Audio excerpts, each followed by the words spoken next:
Good morning, guys. Today we're going to talk about the music of the Renaissance, and you should have read about this already, but we are going to review a lot of the information that you should have already covered in this little prezi together.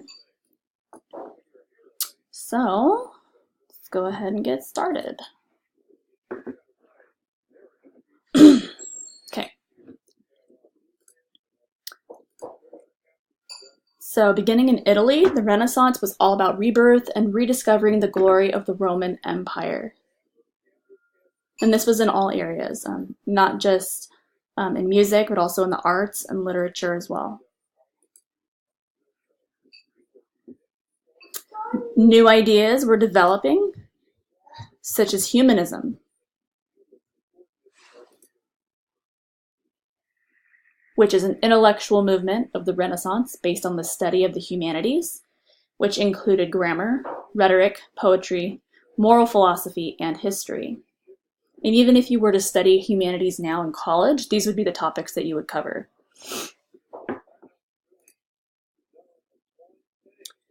This is a sculpture known as Rodin the Thinker, which demonstrates humanism and the emphasis put on the beauty of the human body.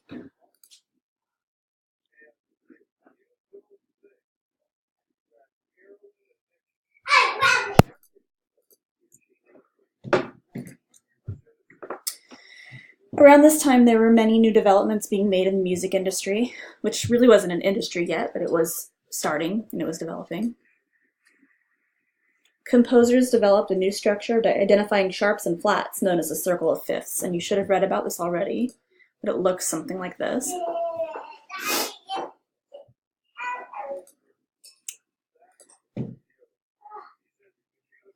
Composers began structuring music around new harmonic patterns, basing songs around vertical intervals of the third and sixth degrees. This is just an example of new music of the Renaissance. And the new generation of musical styles allowed musical instruments to evolve as well. So we saw, well, here's that example I was supposed to show you. And what we're looking at here is we have two stabs of music. At the top is the treble, and the bottom is the bass. And this here would be your time signature, and this would be the key that they're playing in. So here we've got, let's see, B, E, and A flat. B, F, and A flat, sorry.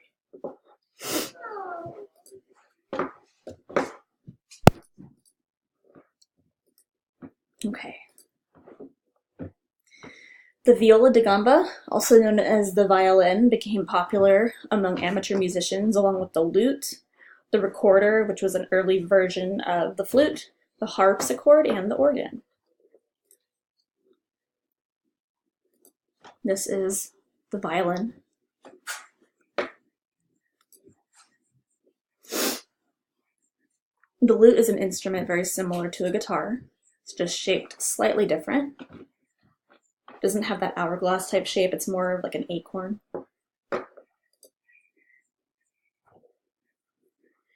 And these are various types of recorders, which is an instrument similar to the flute.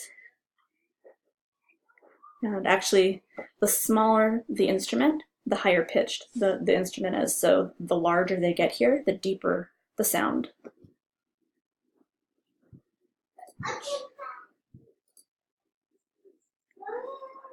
Okay, so this is a harpsichord. And this was a lot like a piano, and it works by plucking a string when the keys are pressed, and the strings are aligned perpendicular to the keys, which produced a sharp, twangy sound that was very popular in the Renaissance era. The term harpsichord encompasses any winged shape instrument in which the strings are plucked in order to generate a sound.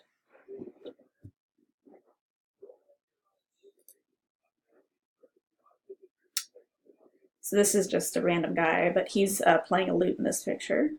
This is Renaissance art. This is called a cavil. And there were other instruments of the Renaissance. This is the double flute. You could actually play at either end.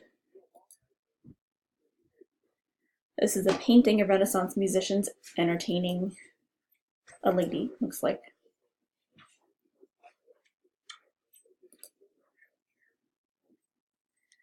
This is a painting done in the Renaissance of angels holding musical instruments. This would be like an early trombone type instrument here.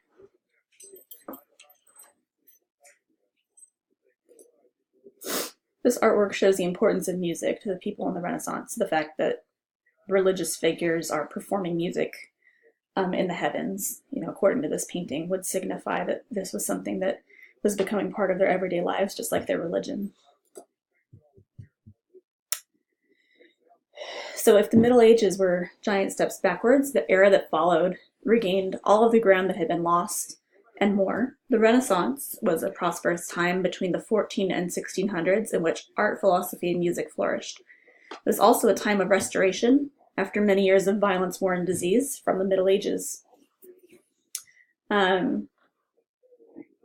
The shackles imposed by the Catholic Church were cast aside for personal needs and gains, and society began to evolve into a more secular community. Without the restrictions imposed by the church, people were able to become more expressive, and the creativity and inspiration that had been hushed for thousands of years exploded in the form of fine arts like painting. People like Michelangelo and Leonardo da Vinci, and Leonardo da Vinci also was an inventor, and then also music, what we're really studying here, which is a very important factor in the Renaissance, as many advancements and discoveries were made during this time. And then again, like we talked about, they developed the circle of fifths, which is a guide to how the pattern of sharps and flats worked, and it's still used today. So if you learn how to read music today, you'll learn about the circle of fifths. So like if you've got a note like a C, you can have a C sharp, and you can also have a D and have a D flat. So you have these different sounds actually can be identical depending on the note that's being played and whether it's a sharp or a flat.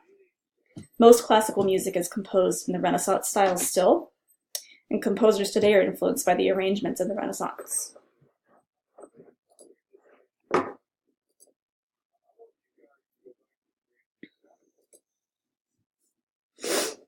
Okay, so that's it for this. And what I want to do now is we're actually going to go to Kahoot, and we're going to play a little game. So